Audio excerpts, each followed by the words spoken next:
for coming. This is our 10th Hall of Fame, Cheshire High School Hall of Fame dinner, and probably set a record crowd today. Very, very nice. Thanks again. We appreciate it very, very much. My name is Mike Votto, and I'd quickly like to introduce some of the members of the Alumni Association Board of Directors. Ron McGreevy is sitting up here, without whom this affair does not come together, and all the other ones in the past wouldn't have come together. We have a distinguished former president who shows every year. I don't know how he gets here, but Mike Patonibus is out in the audience. And Mike is here, and we always appreciate him coming. Nick Mongillo. Nick is here on the camera. And Billy Glass is at our table. Faith Brill. Pat Hallback. Steve Trifone, athletic director at the high school. And Matthew Hall is here somewhere. You're not here? And retired. Tina Celestino. Celestino. We hope to put together an enjoyable afternoon for you today. Some good food, some good stories, and good old friends from the past, CHS alumni and founders. And now Steve Trifone will come up and give our invocation.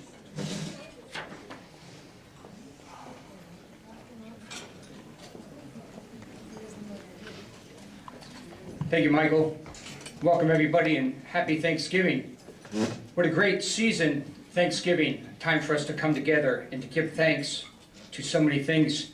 So let's talk about those things. Let's give thanks to our friends and family who gathered here today, an opportunity for us to all come together during this Thanksgiving season. Thanks to those who traveled, who made that trip to be with us today.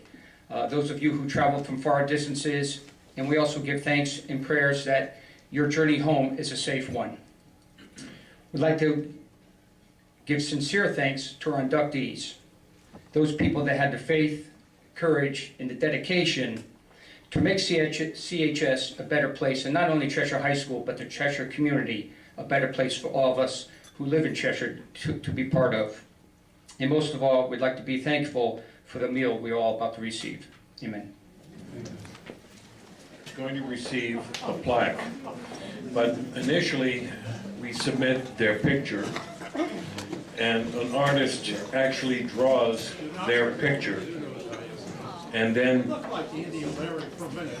that drawing is etched onto this plaque. Been there a long time. So this is a very personal type of award.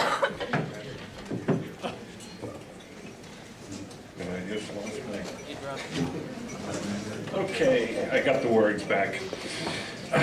This year's inductees have distinguished themselves by giving back to the Cheshire community. As business owners, serving on various boards and or agencies, and in the case of our founders, making Cheshire High School a better place for our students. Each inductee will be receiving one of these plaques, and the other copy which will eventually be hung on the Wall of Fame at Cheshire High School. I have this distinction and honor to introduce our first inductee. By year of graduation, he's the oldest of our inductees. But I graduated in the same year from high school. Bill is the class of 1956. He was active in several sports and activities, and since 1966 he's been the owner and president of the Bristol Insurance Company. I present to you Bill Shea.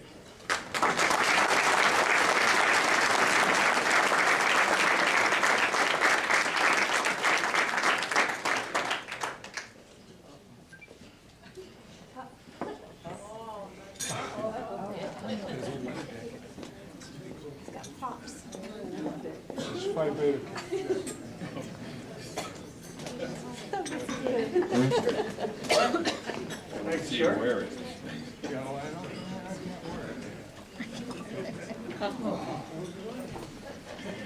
Well, thank you very much. That's quite a distinguished honor to be inducted into the Cheshire High School Hall of Fame. You know, I considered myself having a unique journey through the Cheshire school system, starting with first grade at Humiston with Miss Bennett, and then through fourth grade. And then fifth grade, we went down to a two-room schoolhouse behind the academy called the Park Street School. And we'd walk from there up to Humiston for lunch, and the bus, and so forth. Then came sixth grade, they built a new school, Chapman.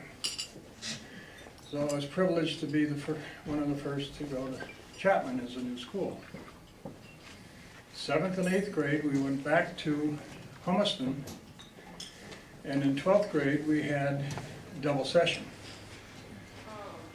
We went to school just in the morning, which was great. We were done at noon, left us all that time in the afternoon to do our homework. Right. And then came high school. 1953, they built another new school. So I was privileged to go there as a student in a new school. The school at that time had just the front classrooms and then some down by the office.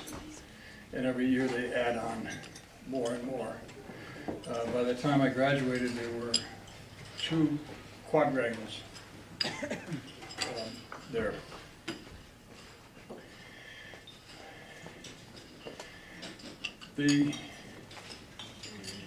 I say I started in 1953. You've all heard of the fabulous 50s. I started in 53 and graduated in 57. Those 4 years are right in the middle of the 50s. 3 years on one side, 3 years on the other. Again, I was privileged.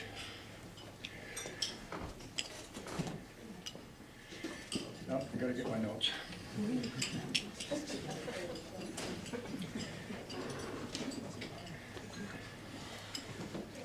So, high school to me was very, very important.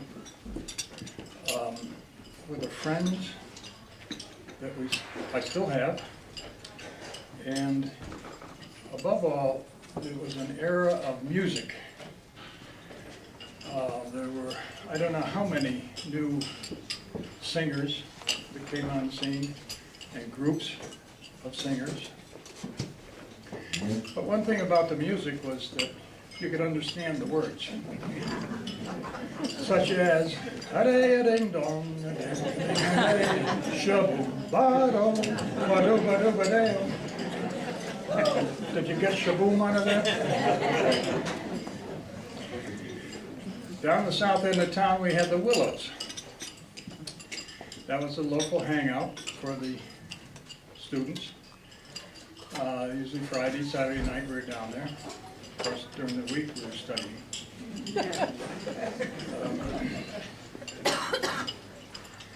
And in 53, the Korean War had just ended. And on TV, we were watching Father Knows Best, Ozzie and Harriet, all those family shows.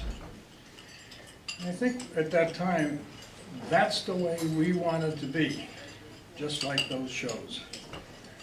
Carefree, no war, no conflicts. And so the class of 57, I think, grew to, there's a song by the Statler Brothers, the class of 57 has a dream. And I think the dream was to be peaceful and and have fun and enjoy the happy days, which we did. The only problem is we didn't know it. We lived it with the khaki pants and the crimson skirts and the slip, whatever they are. We lived it, but we didn't realize that it would be such a notable era. So I'm very proud to have been privileged to have been brought up during that time. And one of the things, the reason I brought this jacket is, in my senior year, there was a club formed in school, and we all bought these jackets. The school didn't like it. It was a fraternity, they called it, so we weren't allowed to wear them. Eventually, I think we did, but that's an original. Doesn't fit, but that was my football number.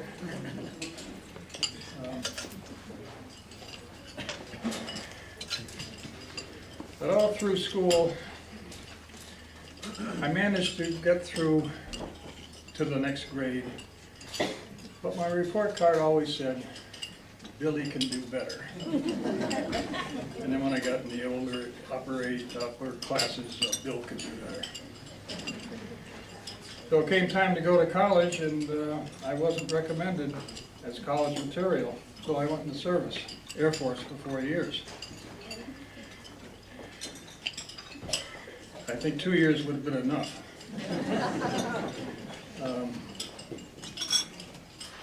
I worked on a B-52 bomber, tail section, which had 4 machine guns on it.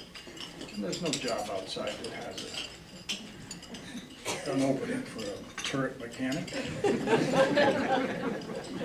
Recently, my son and I took a cross-country trip across from Mexico home, and we stopped at the base where I was stationed for 3.5 years. And the guide that took us around, they took the turret out of the plane because it was ineffective. So I spent 4 years boredom. But I did manage to get into college after that, and I did better. I went to Dean Junior College for 2 years, and then, as it says here, University of Connecticut School of Insurance, Knights. That took 3 years. But I look back at those days at Cheshire High School with admiration and the friends. It was just, it was so much fun. So I thank you again. Oh, I'm sorry, I did not introduce my guests. My daughter Hillary and her husband Rick, my son William, sister Kathy, my brother Paul, and my cousin Frances Ann Bristol, who lived in Cheshire, but did not have the fortune of going to Cheshire High School. She had to go down to Hamden. She wishes she could have gone to Cheshire High School. So as I said, to me it was quite an experience.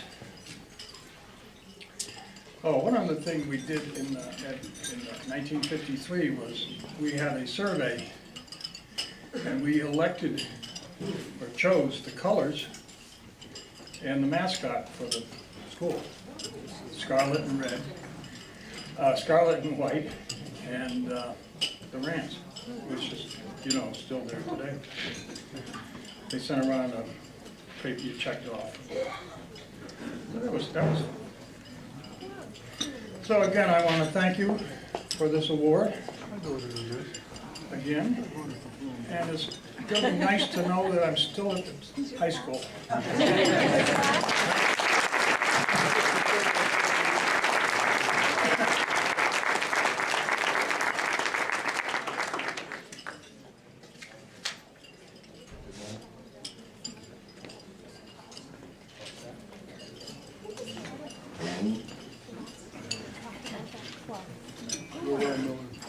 Is that who it was?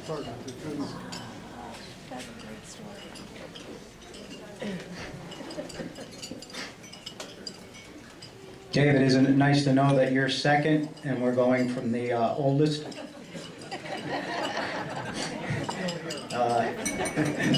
It's really a privilege and an honor to introduce a classmate and teammate of mine at Cheshire High School, class of 1967. I think very quickly, while some of us thought we were involved in a number of high school activities, sports, whatever, David was one of the students that probably set a standard in terms of commitment to CHS. Not only was he a student athlete, but his involvement in many civic-minded organizations, clubs at the high school, no doubt was a prelude to everything that he's done for his church, his family, and his certainly the town of Cheshire over the past 35, 40, 45. I don't want to get too nuts here, but certainly appreciated. So at this time, I'd like to introduce Mr. David Schrum.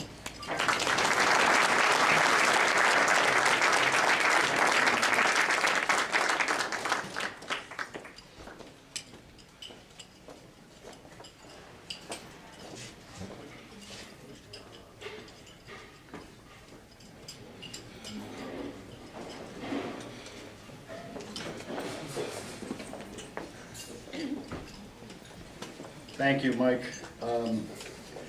Just a second of full disclosure, when I came in today, I did have a tie on, but it was the unanimous vote of my family that the world-famous AquaTurf pasta sauce does not go with a light jacket like this, so I had to take the tie off.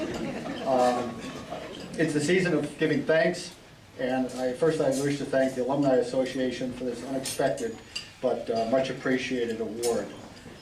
They say that the teen years are the most formative years of one's life, and that what you do and what you learn in those years and the friends that you make follow you for the rest of your life. I think there is much truth to that. Cheshire High for me was 4 years of unvarnished fun. Even the learning part was fun, at least the part that I remember. And that was largely due to people like John Griffin, my junior year English teacher, and his love for English, reading, and writing. Matter of fact, a bunch of us liked John so much that we went to his wedding in a big brownstone church in Meriden. We weren't invited, by the way, we just went. Okay? And we had enough good taste and sense not to try to go to the reception. But we were there to watch John marry his lovely wife, and that's how much teachers and students integrated their lives. It was a great time because Steve Maroka taught us all about igneous rocks and sedimentary layers. I still remember those two terms. Not exactly sure what they are, but I still remember because Steve taught us about earth science. Ms. Padway taught us about Shakespeare. Mr. Gowan taught us about chemistry. And Mr. Tiedemann with his math formulas. And of course, Mr. Navage, who literally instilled in me a great love of history, which I have to this day. But upon reflection, perhaps our thanks should go back even further. There are a lot of Cheshirites here. Some of you go back farther in time, but being a history person, and with Professor Gary Rose at my table, I have to talk a little bit about history. If we're giving thanks, just give some thought for a minute to the returning veterans from World War II, who, just legions of them all over this country, came home from a war, married their sweethearts, and left the cities, Waterbury, Hartford, New Haven, Middletown, for their little piece of heaven on earth that they had dreamed about while they fought in those wars. And they settled in places like Avon Boulevard, Cedar Lane, Forest Drive, and then some of the other developments that sprouted up all over Cheshire. Very modest homes, very small homes. Some of those homes down on Avon Boulevard where some of my friends were, 4 or 5 kids in a 2 or 3 bedroom house. How did they do it? But we didn't know any different. You just did what you had to do. And they grew the town in the 50s, 60s, into the 70s, and built the schools apace with the population. They did it gradually, as our friend Mr. Shea just talked about. They did it gradually. They did it conservatively, appropriately, of course, and, of course, expanding Cheshire High School. Education was not a right back then, it was a privilege, or so we were told. And we were told it required discipline and hard work, but boy, was it fun. John Thorpe, Robert Mishler, Steve August, John Mark Bishop, Fred Benz, and so many other early town leaders built a great town and a great school system. And I think we have to, again, say thanks for what they bequeathed to us. As for this child, I attended Chapman for K through 2, Humiston for 3 through 6, high school for 7th, and boy, you learn to get out of the way, the kids coming the other way with those big white letter sweaters. As a 7th grader, imagine walking down the hall and running into, well, any of the big guys, okay, that were coming the other way. You learn to flatten yourself against the locker and pretend that you weren't even there. But then we went back to Dodd for 8th grade, and then half the 9th graders came back to the high school. You were literally shifting people around to wherever there happened to be room. Redistricting was actually fun. It was no trauma for us, but it had been raised to an art form by the town leaders back then, and they just shifted the kids around. You got to meet new kids, and you got along in a new school, and that's just the way it was. But a high school is the crown jewel of any school system, and many in this room have had as many fond memories as I do of that place. It was a launching pad to adulthood, but I think we'd all have to admit that sometimes our parents wondered if we would ever pass the threshold to adulthood, but we did. And we have to give our thanks to our parents too, for that. And not another word about thanking people, as far as I'm concerned, can be spoken without thanking a member of the class of 1969. She went by the name of Sally Baker back then. My wife of 40 years literally grew up next door to me over on Cheshire, or on Carroll Drive off of Talmadge Road. But we did not date until we went to school in Boston. Her mother joked that she had sent her daughter away to Boston to find a Harvard lawyer or a Harvard doctor, and she comes home with the clown next door. But life plays its cruel tricks. But there's no more important decision in life than the choice of a spouse. And this lovely graduate of Cheshire High School tops my Hall of Fame every day. I am ever so thankful that she made it possible for me to pursue a business career and many hours of volunteer work while juggling her own career, 3 wonderful children, and many, many volunteer endeavors of her own. Thank you, dear. And she's right on here.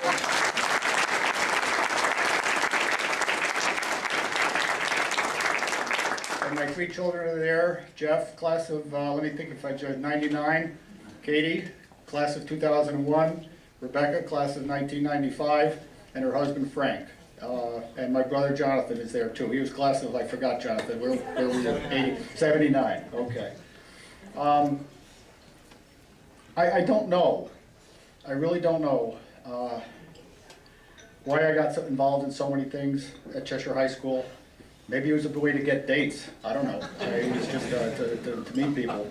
And I don't know why involvement in the community has remained such an important part of my life. But perhaps it can be summed up in the words of a former pastor at our church.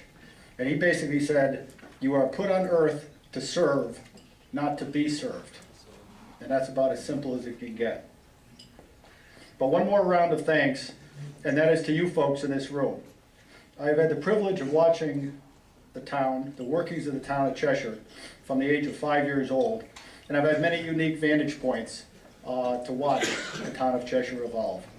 A couple of those vantage points were the heating tunnels under Cheshire High School, and the top of the chimney at Cheshire High School on certain warm summer nights when signs and various things used to be hung from the top of that chimney.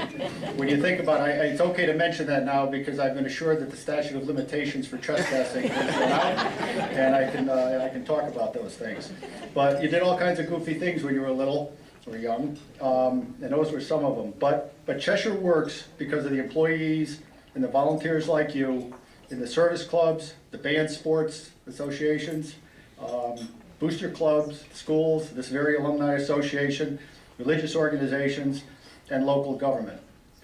You might be interested to know that one of the criteria used by Money Magazine in making their best places to live choices is community spirit and the level of volunteerism in a particular town. A couple of months ago, as many of you know, Cheshire was chosen as the 39th best community to live in the country of communities our size. Quite an honor. And they actually came to town. Town manager called them up and said, what did you base it on? You know, the mill rate, the budget, the open space, what'd you budget? They told a whole bunch of different criteria. But one of the criteria, very subjective criteria, they actually sent people around to various communities, talked to people on the street, looked at what was going on in town, and the level of volunteerism and community activity was one of the things that moved Cheshire up to that ranking. By the way, Simsbury was only 50th. We were 39. So congratulations to you folks. Whether you're employees of the town or the schools or just individual volunteers, a lot of thanks go out to the people in this room. But stepping forward to take leadership positions or implement a new idea seems to be increasingly difficult in our fractious society. More and more people just don't want the hassles of being a leader, or by volunteering, or by serving in any capacity, being in the PTA, booster club, service organizations, the Alumni Association, churches, or certainly the rocking and rolling of local government. But let me leave you Hall of Famers, both past and present, and all people who have stepped forward into whatever endeavor.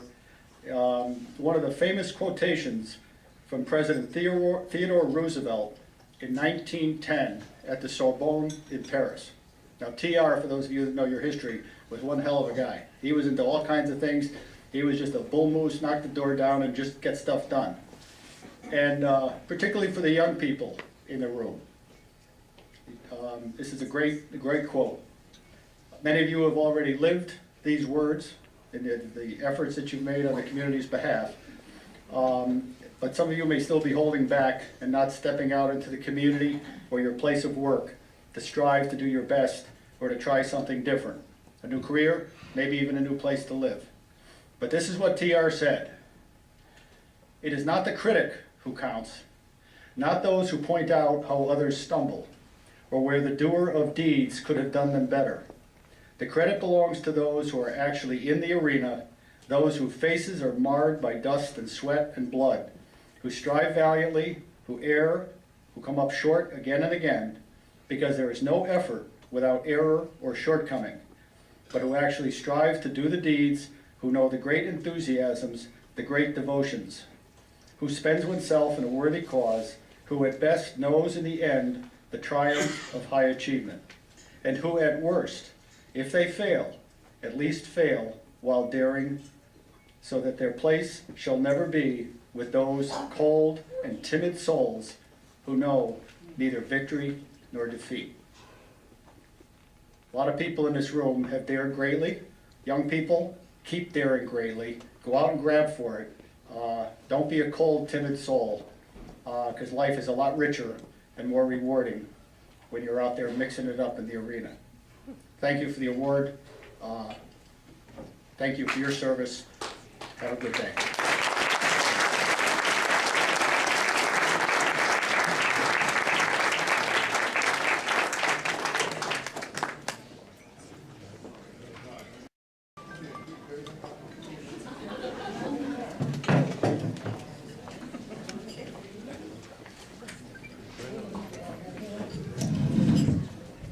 Gotta get to all our inductees. Welcome everybody, congratulations to the inductees. I'm here to induct Barry Sutherland. I've stated in the past, as a committee, we look for qualities of our inductees. Most qualities are not the ones that you find on a resume or for about the check that they just write to an organization. You look at the heart of that person and what they've given back to our community. Barry exceeds these qualifications and then some. When we looked at Barry, we knew about his accomplishments as an athlete, businessman, father, family man. But what you don't see is what Barry has done for this town. While running his own garage, he's never turned away a local business, charity, organization, or even our own Alumni Association for a donation. Just recently, in the past year, he has gone out of the way to help several competitors in their time of crisis. And recently, when a competitor was diagnosed with a terminal illness, it was Barry working late hours at that gentleman's garage to see that that garage did not go out of business. You don't find that in too many guys these days. But what I remember about Barry also was the basketball player he was when he was young. And I can't help but remember the 69-70 season. They were undefeated. And they went into the playoffs with high expectations. And it was the very first play of the game when John Butterish went down with almost a broken ankle. And Joe Chandler was rubbing what hair he had left. And he was looking and he'd say, how does this happen? How does this happen? He didn't have to mention anything, but the Bear, what we call him, the Bear stepped up to the plate and put on a performance that a mountain of a man could only take. At the end of this game, Bear had amassed 25 points, 26 rebounds, 10 block shots, 11 assists, not one foul, and a few intimidating growls at the referees. They lost by a point, but the game will go down in history as probably the greatest performance by a Cheshire athlete. So I know that he doesn't like to be in the spotlight a lot, but today the Big Bear can't avoid us. So I speak for my entire committee, all his family, his friends, his teammates, and his customers. I'm honored and privileged to induct Barry Sutherland into the Cheshire High Hall of Fame.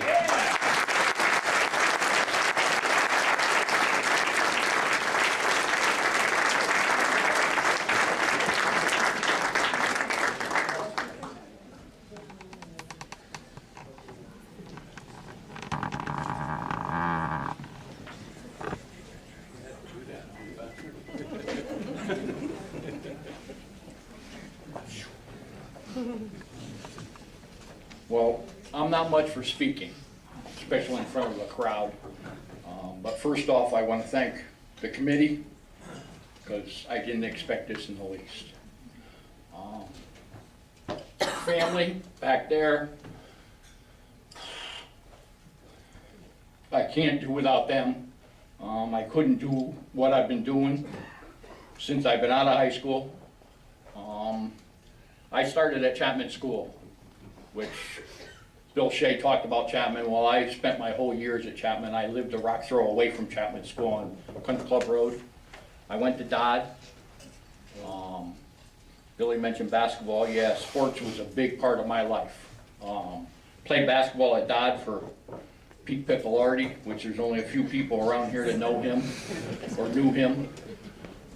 He pushed the living you-know-what out of us when I was in 7th and 8th grade. Then we went to the high school, and that was a different experience because, number one, I thought I was going to get cut from the freshman team, which I went home sick every night until I knew I made it. Sophomore, same thing. I thought I was going to be cut, but I didn't. I kept playing, except for I get in my first JV game, ran into the wall and broke my wrist, trying to be stupid and save a ball. So I sat on the bench with Fred Coughlin. Anybody that knows Fred knows that my ribs are still killing me from him telling me what everybody on the court's doing wrong.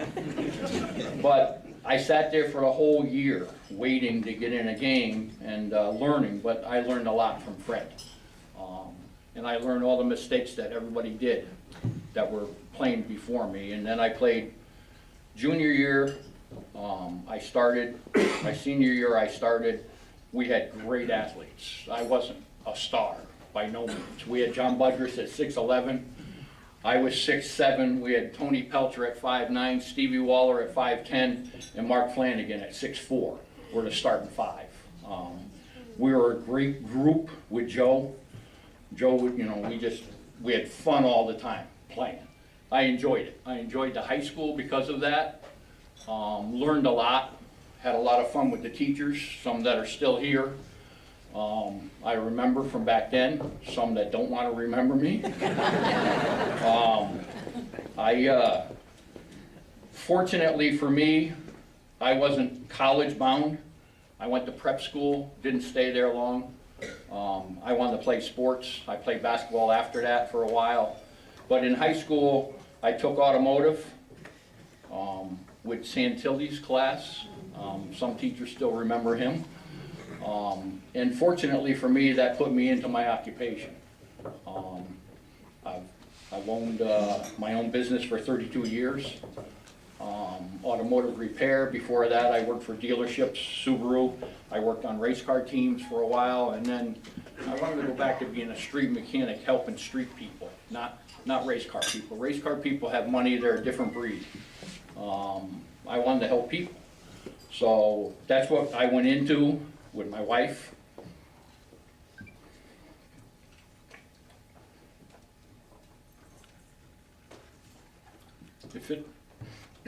Some people don't know right now, I've been out of work for 3.5 months. I broke my back. I just got back to work for half days. If it wasn't for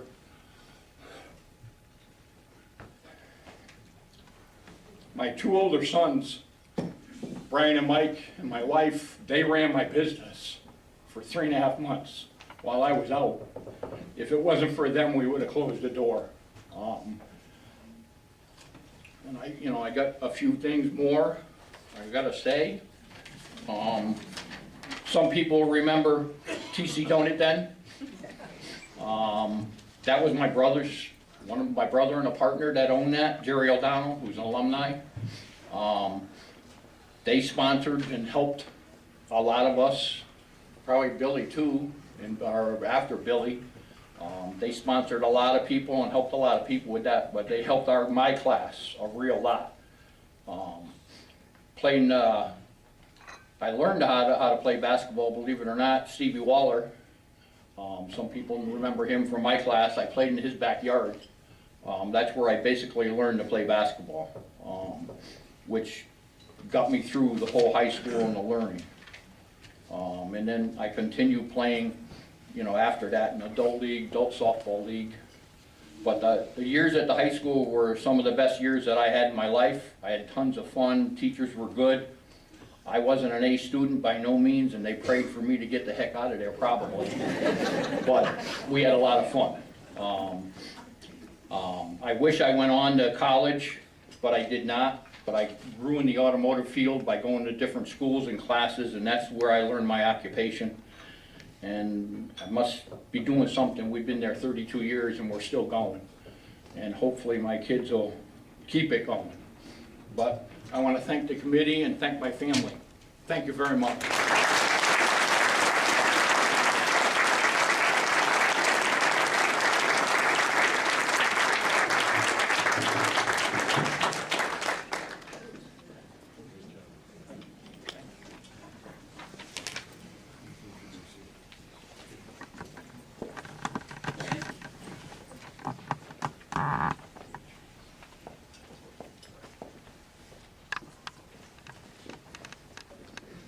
Before I begin, I just want to thank Mr. Shea. I asked our town historian, where did the ram come from and where do we pick our colors? He couldn't tell me. I said, it must be a founding father that did that, and now you answered that question, I can sleep at night. I have the distinct pleasure of introducing Rich Pluciano. When we go through life, we all make a decision what career we want to be. Well, there's no question that he chose the right career, working with kids. I look at Rich as a player's coach. What I mean by that is kids want to play for him. They want to please him. And kids who may not even know the sport of football or lacrosse will come just because Rich Pluciano is their coach. He's a fantastic teacher. Kids love him to be in his classroom.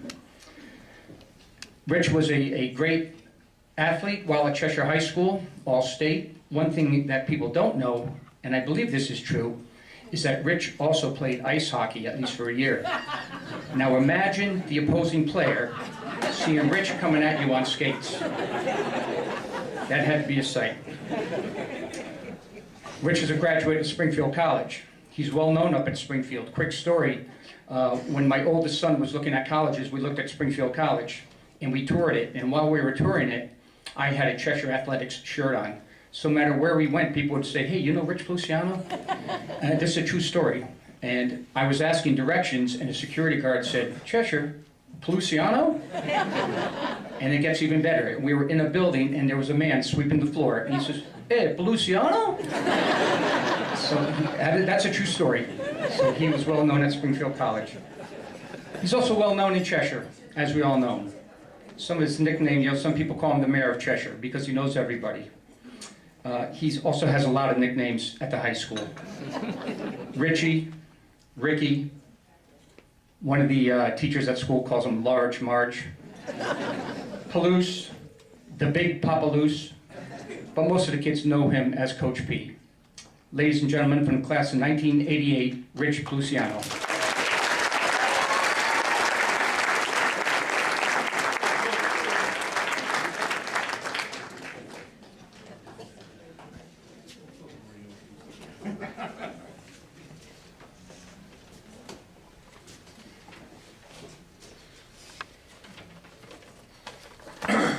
That's good. Thanks, Steve. Good afternoon. First, I'd like to thank Ron McCreevy and the Hall of Fame members for this prestigious award. When I first found out that I was receiving this award, we were in the car going somewhere. My wife said, "I think you're getting inducted into the Hall of Fame." And I actually stopped, pulled over, and said, "Give me that letter." I really like to thank Steve for those kind words. He's been my 20 years now at Cheshire High School. He's been one of my mentors, coaching together and also teaching and in athletics. So I want to thank Steve. No man is an island, so I have many people to thank for my career choices. As a student at Cheshire High School, I was fortunate to be surrounded by many tremendous teachers and coaches. For those of you who remember the late Dan Martinook, he was a special mentor to me. And of course, I couldn't forget to mention two teachers that I see quite often, the A-team, Rod Schaefer and Donnie Sattler. These were all special people. They always kept me on my toes and kept me driving in school. Another important group of people who showed me the joy of coaching was Coach Bill Cunningham and his football staff. Because of their influence, I chose to become a teacher and a coach. I would also like to thank members of my high school lacrosse staff, Jeff Gull and others, for their motivational skills that we learned. After graduating college, I was thrilled to return home. Thrilled to return home and have an opportunity to work with the kids. First of all, I'd like to thank Charlie Garlock, who actually came up to me when I did come home from school and say, "We'd like you to come and work with the freshmen." So Charlie went off and talked to Steve Adazio, and that's really when I got my first job coaching. During that time, I'd also like to thank Matt Bowman, who kind of kept me busy during the day, so I can't coach in the afternoon. I'd like to also thank Paul Adams, Mark Ecke, who gave me the opportunity to coach lacrosse, Rich Heritage, who was a mentor to me during my lacrosse years as well. A special thanks goes out to Steve Trefone and Kathy Sullivan and the PE department for their guidance and support throughout my teaching career. I'd like to say I'm proud to be up here and honored today with two of my former colleagues, Judy and Cindy, my head football coach, Bill Cunningham, and a former player and coach, Stephen Bowman. I would like to also thank members of the football and lacrosse staffs that are here this evening and their dedication to Cheshire High School and the student athletes. Lastly, I'd like to thank my friends, most of them from the class of 1988 that are all in the back there, okay? My classmates, for their continued friendship and support. On a personal note, I'd like to thank my mother, Doreen, for her support in athletics and academics. She's the rock of the family, and she never missed a thing. Even when we played in a bowl game down in Florida, North Carolina, Mom and Dad were always there. I'd like to thank my wife, coaches' wives. When we're at the school Monday, Tuesday, Wednesday from 10 o'clock, 11 o'clock at night, and then you gotta be back there at 6 o'clock in the morning, they hold down the fort. My wife Frances does that for me, and I'd like to thank her to the bottom of my heart. My four kids, Ricky, Mia, Ava, my little Giada, she's not here today because we thought she'd be running around the room, so we kept her at home. But I'd like to thank them for their support and all the times I'm away from home while I'm coaching football and lacrosse. And lastly, I'd like to thank my two biggest fans, my father, Michael, my brother, Michael Jr., who were always there, supporting me in my playing and coaching careers. Thank you for this award, and have a great day.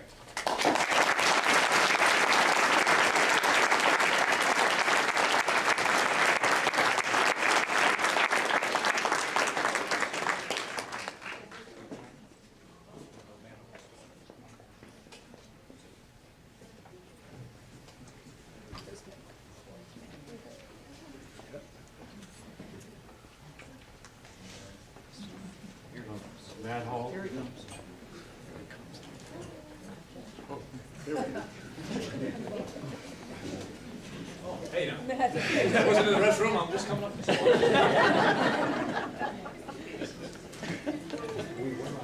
I was trying to find Kleenex for all the inductees today. They're giving so much of themselves. Thank you, David and Barry and Richie just now.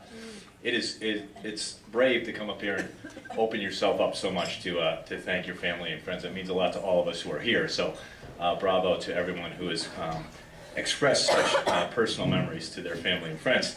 This is a great class, I'm telling you. This is, and I'm honored to introduce the next inductee for the 2013 Hall of Fame class. But before I do that, this event is so wonderful. It's such a big crowd today, and the place is gorgeous as usual. The ziti and the roast beef right on time, right on schedule. All of it's very good, and it was a dream of Mike Bontatibus and Ron McCreevy several years ago to start this, and I think we should all give them a round of applause.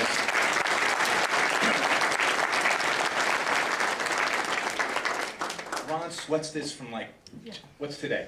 December 2nd, 2013. Start worrying about it, what's gonna be like next time, okay? People, blah, blah, blah. And Coach, all your hard work pays off. And to Sheila too, who pays me a compliment every year. You don't look any older, Matt, she must be losing some eyesight, but that's nice, so we don't care. But thank you guys, you do a wonderful job, and this is a great committee to be part of. And without further ado, the great part of it is to introduce you, or to you rather, another great and worthy inductee to this Hall of Fame class. Stephen M. Bowman, class of 1995. His athletic accomplishments are all listed for you on, or in the program. All-state football performer, all-league baseball performer, captain of both sports, winner of the Tommy D. DeMizio Award. He's a young man whose athletic accomplishments, not just as an athlete, but as a leader and someone who inspired his teammates, inspired his friends, go without mentioning. His resume is certainly worthy of his inclusion into this Hall of Fame. But I'd be remiss if I didn't mention, the three things that I know about Steve: his faith, his family, and his friendships. And it allowed Stephen to tackle a very tremendous challenge several years ago that he continues to tackle and overcome. And I'm so proud of him for many things, but his ability to be here and fight through any obstacle that has confronted him really is what makes me proudest of him. So without further ado, the next inductee this year, I can't believe he's old enough to be inducted to the Hall of Fame, but nonetheless, here he is. Everyone, please welcome Steve Bowman.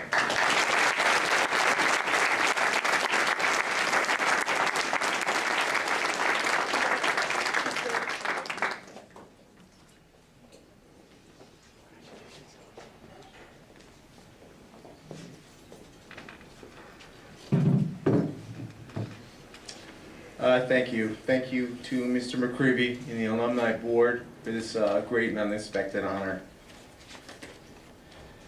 I was at Cheshire High School last week and was walking down the hallways, and I came to the foreign language part of the school, and on the wall are all the pictures of all the inducted members of the Hall of Fame. And I stood there and for 5 minutes, I thought to myself, God, I hope I look better than Matt Hall.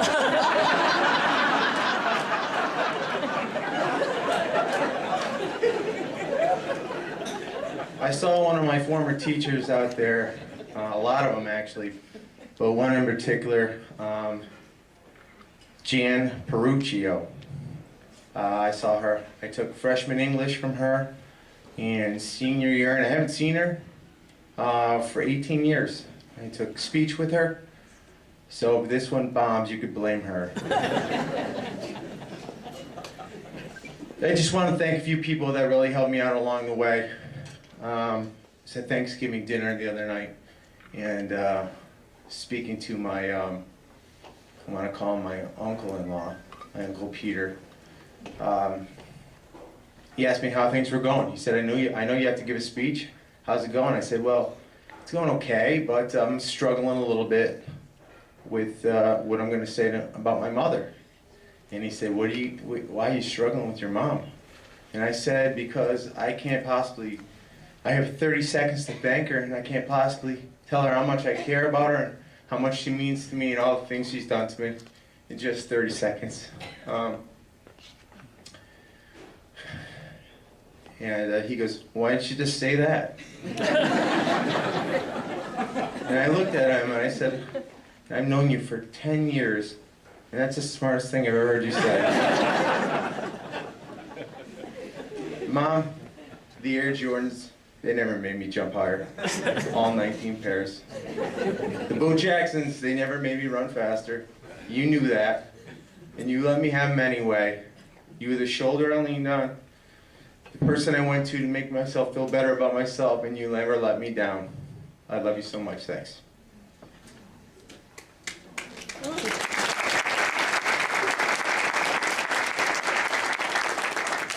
Dad, thank you so much for working hard and providing for me, providing for all of us. You were always there. Practices, games, snow, sleet, rain, East Coast, West Coast, you were always there. And I was going through a tough time in college, and I remember coming out of the locker room one night, and you handed me a book, and the book was called Never Quit. And you wrote me a note inside the book, and it said, if you quit now, it's going to be easy to quit for the rest of your life. It's the best piece of advice anyone's ever given me. I love you.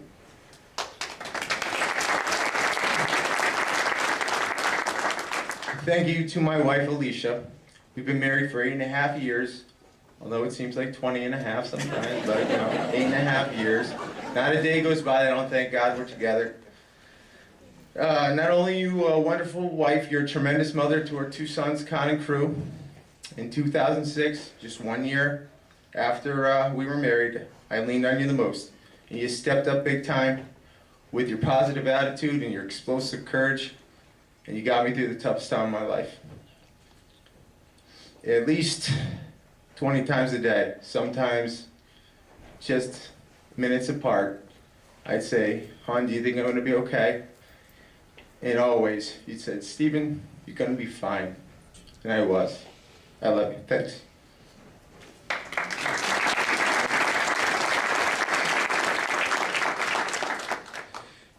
I want to thank my high school football coach, Steve Adazio. I first met him in the spring of 1991. And my father said, hey, come on, we got to go to varsity football practice. I was in 8th grade. I said, what? He said, yeah, you and Kyle have to come to varsity practice. You have to be on the scout team for the varsity. And I said, what's a scout team? And he said, it's a great honor. Just get in the car. Scout team is kill the man with the ball. And I took the brunt of it because Kyle was just a little bit faster than me.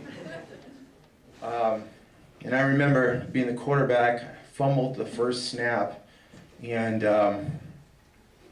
he said, Bowman, what's wrong? What's the problem?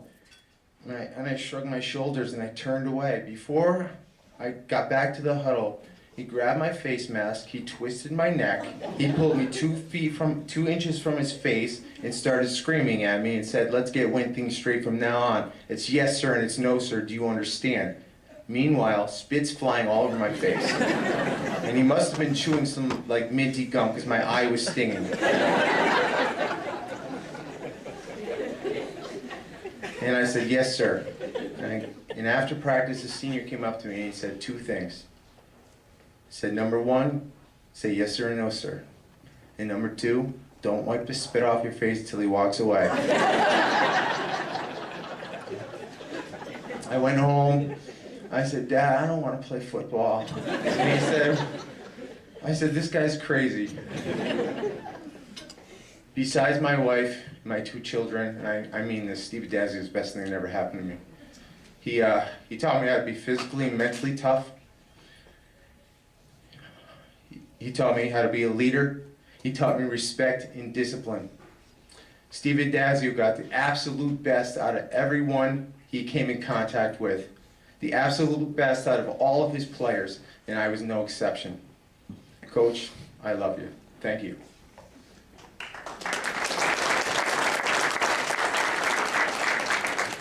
Just want to give us quick thanks.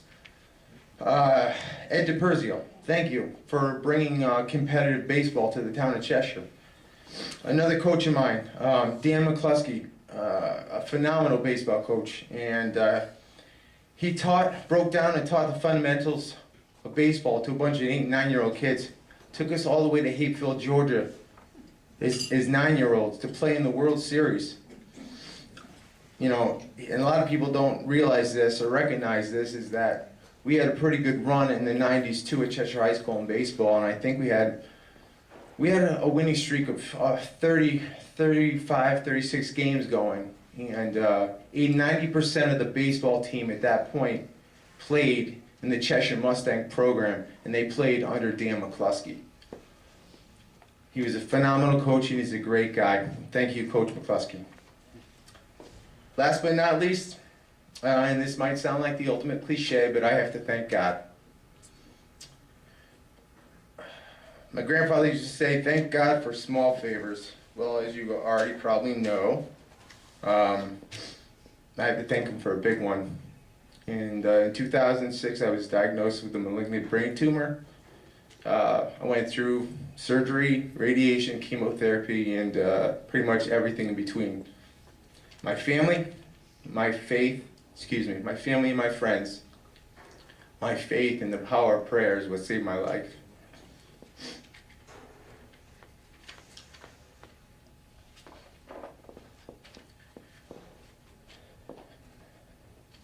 I remember the last day in the hospital. Alicia and I were sitting there waiting for the doctor to come in with the latest round of test results. It was like Groundhog Day. The screen was coming early for 6 more weeks. And he came in about 2 hours later. It seemed like 2 days.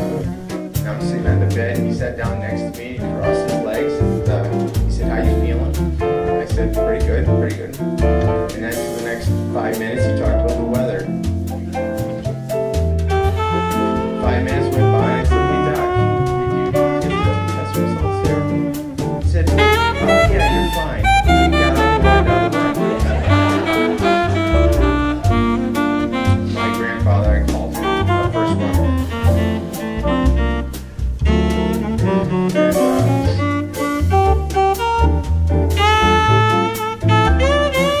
I said to him, hey, the doc just left the room. He answered,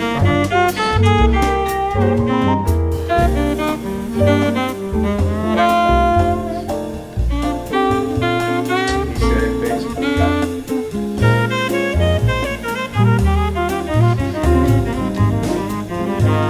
sorry. Anyway, after I got out of college, real quick,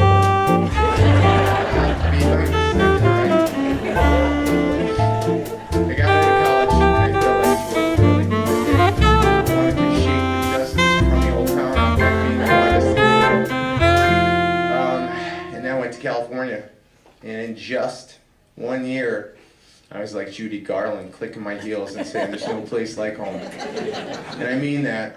I love Cheshire High School, and I love the great town of Cheshire. Thank you.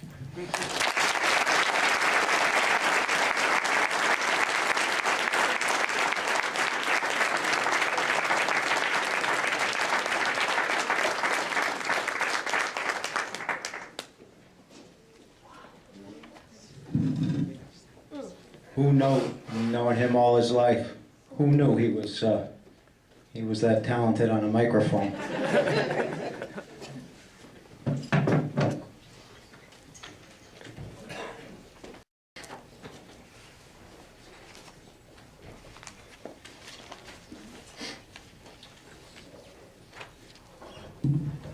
Seems like yesterday that my good friend Paul Pasqualoni came over and asked me after my first year of coaching over at our arch rival Lyman Hall. While I was student teaching in 1972, he said,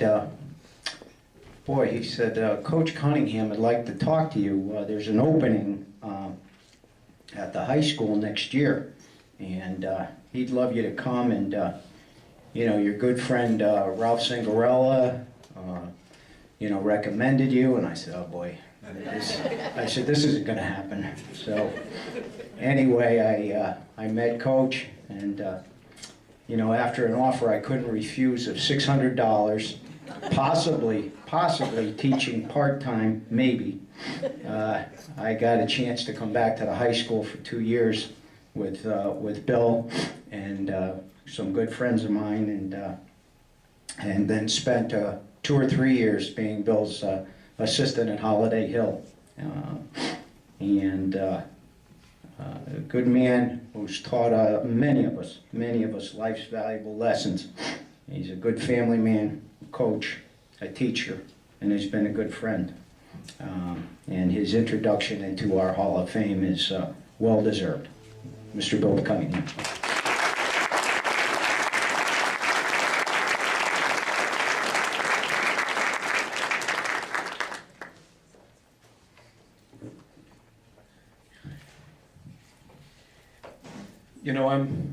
There's 2 things I want to do. First, I want to thank all of you for the honor you're bestowing on my father, and I want to thank my father for allowing me to do this. And I also want to thank the folks that came up before me, because the biggest concern I had was, can I keep my composure? Thanks for taking the pressure off. But why did you ask me to follow Steve Bowman? I'm not... Who knew? I know if my father were up here, the first thing he would do would be to thank his wife, my mother, Pat Cunningham. And I can't look at her right now. All of her devotion. You know what? Anybody that's a coach knows it's much tougher to be the spouse of a coach. And anyone that's the spouse of a coach, I know knows that firsthand, but you never admit that, right? You're always there supporting, but never stepping up front, trying to take any of the credit for what you do. So Mom, thanks for everything you've done. My father always knew he wanted to be a coach. In fact, in his high school yearbook, 1948, future intentions, coaching, teaching. 27 years later, anybody that played for my father still calls him coach. His first head coaching job, 1968, following a 9-year career as an assistant in Fairfield, Connecticut, went to West Hill in Syracuse, New York. The school had very little tradition of a successful football program. In fact, the 2 years before he got there, they didn't win a game. He was there for 3 years and won the league championship each of his 3 years there, and amassed a 16-3-1 record at West Hill High School.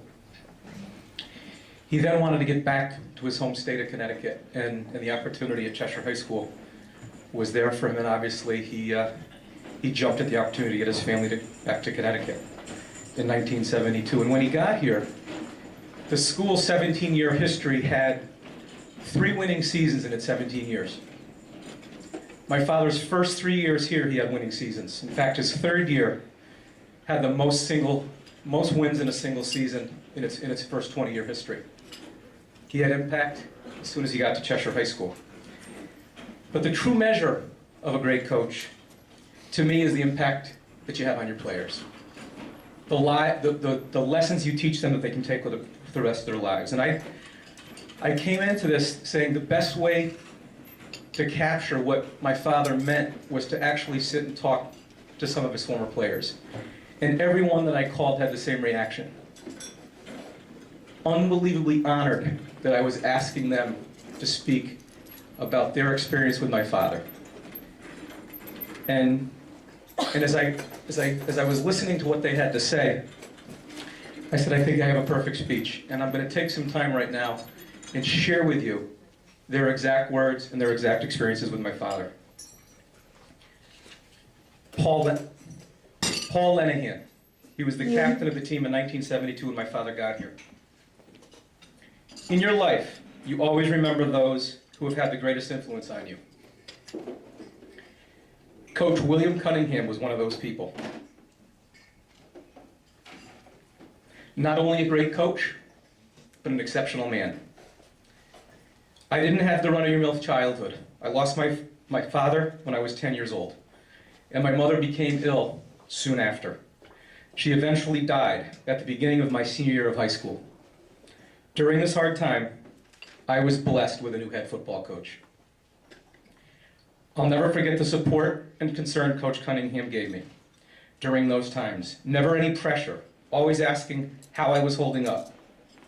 Coach Cunningham made football more so than ever about camaraderie during a time in my life when I needed it most. He was always genuine, he had a dry sense of humor, and knew his X's and O's better than anyone else I've ever met. Coach Cunningham, I'll never forget the game we played at Derby High School during those hard times of my senior year. It was a big game. We lost that day with a couple of seconds left. I just wish I had played better for you that day. But I walked off the field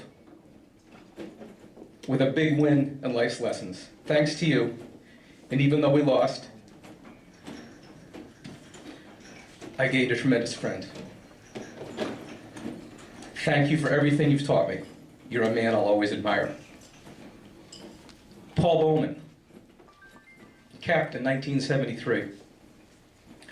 I first met Bill Cunningham Sr. in the summer of 1972 at a Meet the Coaches gathering in Cheshire High School cafeteria. It was attended by residents, players, parents, and staff. And as a student entering the fall semester as a junior and coming off of a 2-7 record as a sophomore, I wondered what the future would hold for Cheshire football. I remember watching him as he walked around the exterior of the front of the building to the side door where he entered. The room became very quiet with player and parent excitement, anticipation, and anxiety. He addressed the audience with his vision, his expectations, and what his plans were for Cheshire football.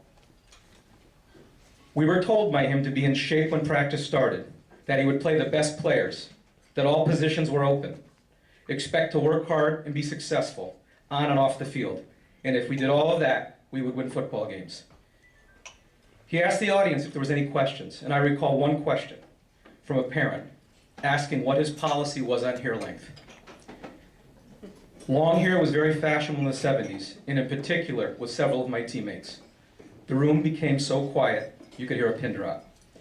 He looked right at the parent and stated while pointing to his head, which was sporting a crew cut, "You can consider my hair long."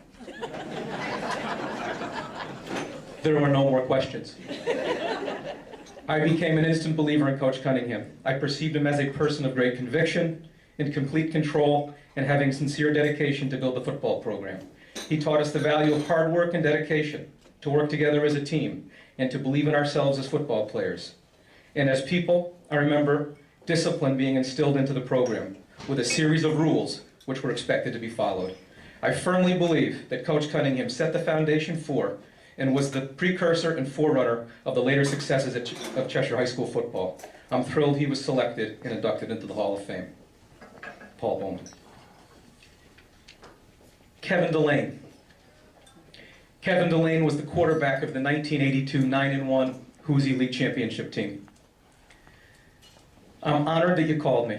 When I look back at my life and people who impacted me in a positive way, your dad is an important person on that list. To me, he was a role model as a coach, father, and a man. Most of all, he gave me a chance and taught me what it was like to be a leader, a good teammate, and a good person. Looking back, I loved my 4 years of high school football, and I loved playing for him. I will give one characteristic that always comes to mind when I think of him, and one story. Team. Your father always put the team first. He had one set of rules, and they applied to all. We won or lost as a team. We wore the uniform and jackets with pride as a team, and he expected us to always put the team first. He taught me that football is the ultimate team sport. Story. Keep in mind, Kevin Delane was 5'8" and 150 pounds. First game my senior year as a starting quarterback in the first series, I throw an interception. I get to the sideline and I have tears in my eyes. He looks at me and says, "You need to control your emotions. You are not going to help us if you're not going to be calm and lead." He then put his arm around me and says, "Now it's time to show these people that dynamite comes in small packages." He threw for 4 touchdowns and over 250 yards. And that was the first win of the season and won in 9 more games. Quote, I still use this line with my kids today. Rich Peluciano played for my father the last year he coached at Cheshire High School and was a junior on the 9-2 1986 team. He was tough but fair and cared about his team. He was a father figure to all of us. I had great respect as a coach and a teacher for your father. Your father is a big part of the reason I went to Springfield College and went into teaching and coaching. Coach Chuck Farley was a defensive coordinator at Cheshire High School for several years with my father. He asked me to coach with him after I was a coach that competed with him for a number of years. He was a man who let his players play and his coaches coach. He had confidence in me and empowered me to do my job. He did not try to control everything each player did or each coach did. We prepared and we leaned on each other to do their part. And he also understood that we all have lives outside of football.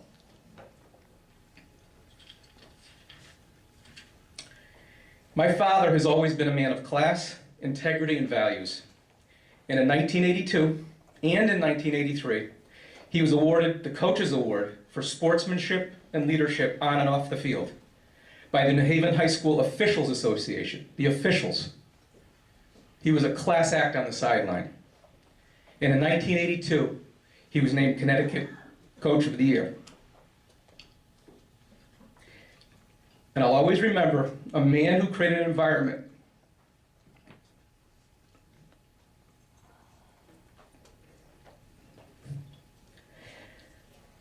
where no one wanted to disappoint him.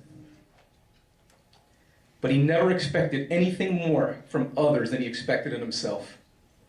Congratulations, Dad, I love you.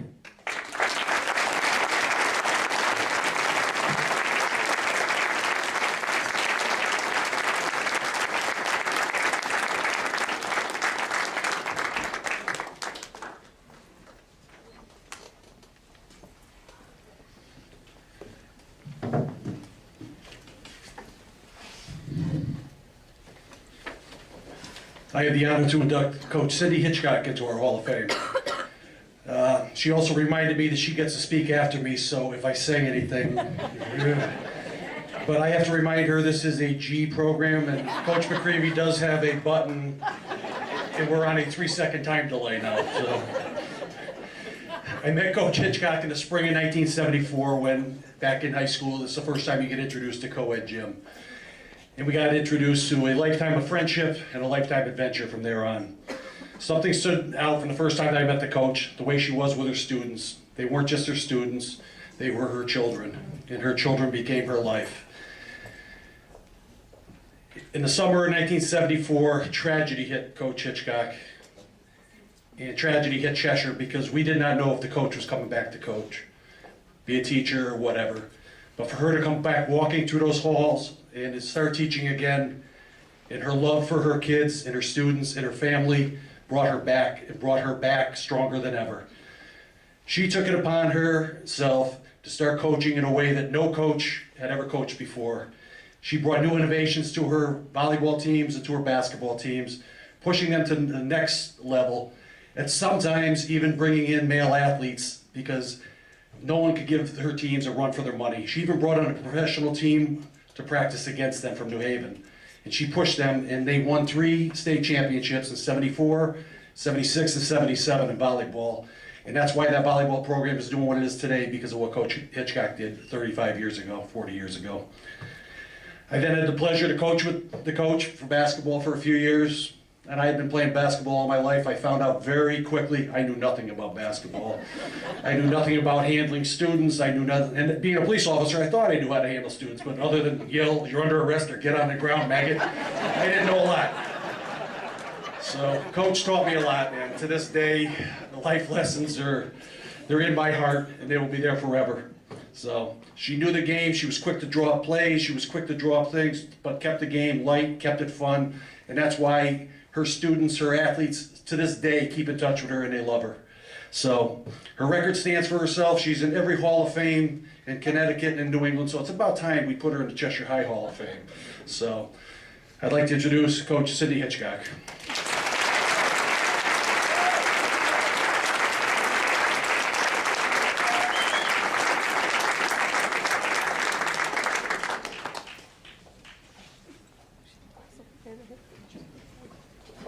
PG-13.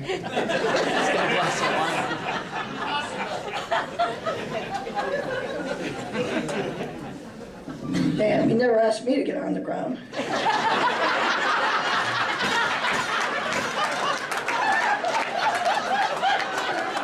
Bill, thanks for those good words. I want to thank my family, my son Bruce, my daughter-in-law Sue, my grandsons Bruce and Blake, his girlfriend Caitlin, and my cousin Bob for attending yet another induction. I have lost a former students here, and I was just shocked to see some of them that showed up for this, and I appreciate it. I have one young lady, Michelle, that came in from California. I cannot tell you what that meant to me. Came in from California to share this with me, and I appreciate that, and I appreciate all the other friends, and all my friends down there from Cheshire. I know you're here from me. I hope I made a difference in my students' lives.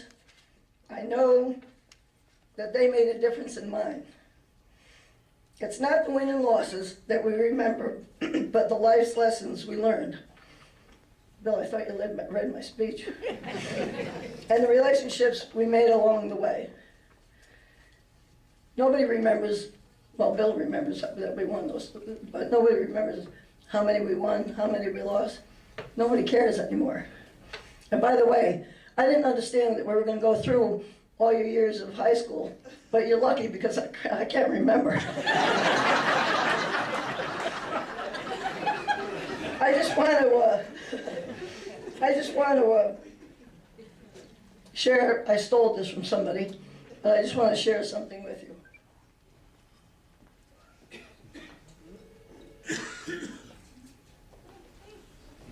You've heard it before, but this is me. Life should not be a journey to go with the intentions of arriving safely in an attractive, well-preserved body, but rather to skid in sideways with chocolate in one hand and wine in the other, totally worn out, and screaming, "Wahoo! What a ride!" And that has been my life. And I am grateful to my students that are still my friends, and the people that I've coached with, and Bill, I love him to death, and I just am grateful for everybody that's been a part of my life. I stole this tune. Work for a cause, not for applause. Live life to express, not to impress. Don't strive to make your presence noticed. Just make your absence felt. Thank you very much for this honor.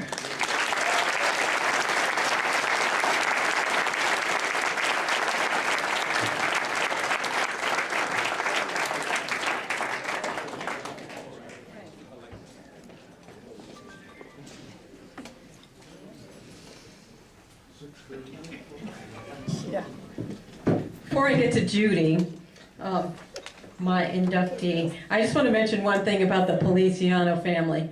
In my 9 years of coaching cheerleading, thanks to Dave McClary who hired me, and I don't think, Mike, that I made $600 in the entire 9 years I was coaching.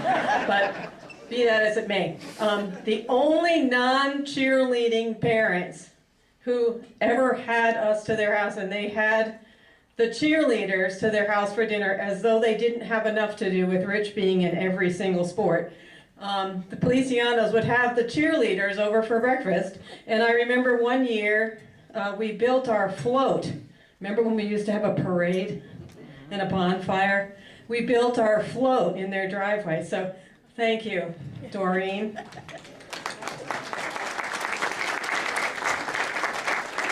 But I'm here for Judy. And Judy's not a Cheshire kid. Judy's a Hamden kid, so we won't go back that far. But if anybody has any questions, Ken Yurley's in the back, another Hamden kid, and I think he's probably got some stories about Judy from back then, so see him later. Judy, we all know Judy as an administrator, from the school level to the uptown level, as we would call it. A calm and loyal colleague to all of us, and that soft place to fall for those of us who were on the faculty. I was fortunate enough to teach with Judy starting early in our careers.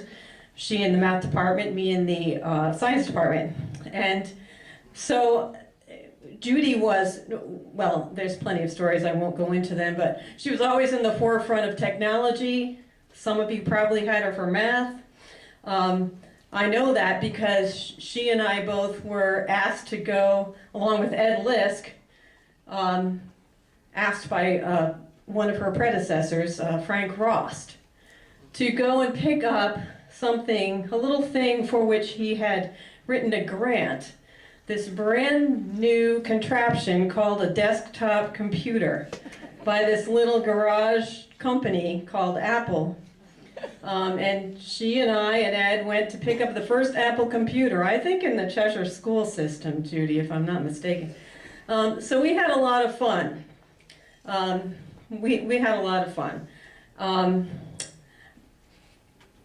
But now she has left the Cheshire school system and, believe it or not, has branched out and is now serving on an interim basis as a director of athletics at Laurelton Hall. So Judy is like the Renaissance woman. So I would like to introduce our third Founders Award winner, Miss Judith Ann Gallagher.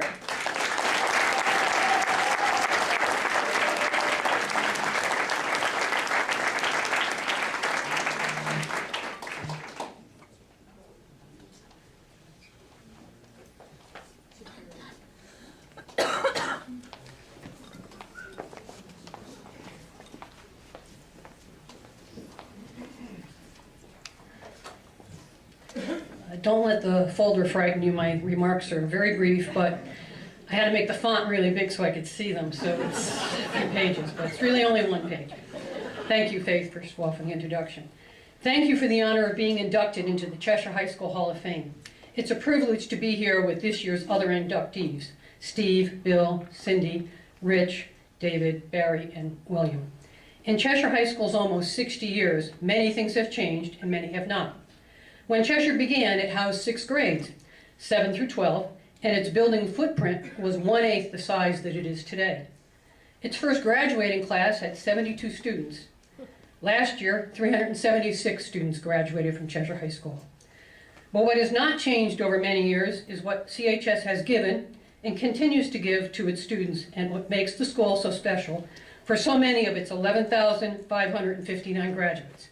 And I did count those, actually. Namely, that's the important skills needed for a successful life. The ability to solve problems, the skills to work with other people, and the commitment to contribute to their community, whether that community is within the borders of Connecticut or beyond. My 37-year tenure was no different. Some things changed and some did not. Faces changed, some of the names changed. But the pleasure of watching kids come in as freshmen and mature during 4 years of academics, athletics, and fine arts and then seeing them walk across that graduation stage, the pleasure of that never changed for me. I've come to learn also that the effect of change is rooted in and nourished by a solid foundation. And that solid foundation at Cheshire High School is something else that has not changed. In fact, in 2009, the Accreditation Committee wrote about it in its final report. Cheshire High School, it said, is very special. That specialness is an enduring sense of family. Family as it is measured by concern. By a staff that never said no and was always willing to work very hard. And for that I was very grateful. By a supportive and talented administrative team, assistant principals Maureen Reed, Rick Sansucci, and Lori Vicario. You will not find a better trio of administrators. By the office right hand, Chris Stewart, who on many occasions saved the day, even more times than this former math teacher can count. By the attention and appreciation of our students and staff, they showed each other on a daily basis and during special events. These times and these people were the reasons I remained at the high school. They were and will be the abiding strength of the Cheshire High School community. A former colleague of mine once said, if you want to be happy and accomplish things, find a good parade and jump out in front of it. Thank you, CHS, for being a fantastic parade, and thank you for this honor.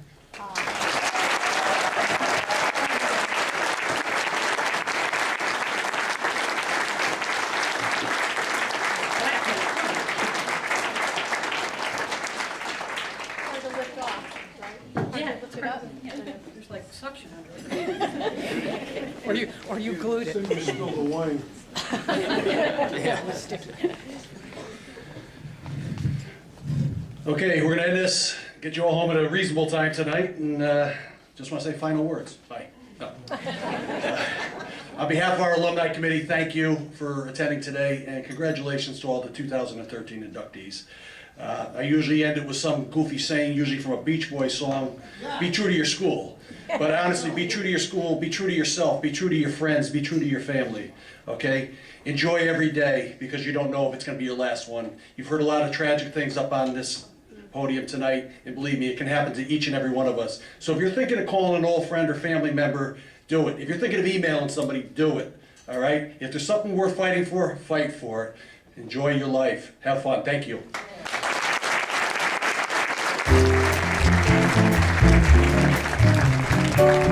Thank you.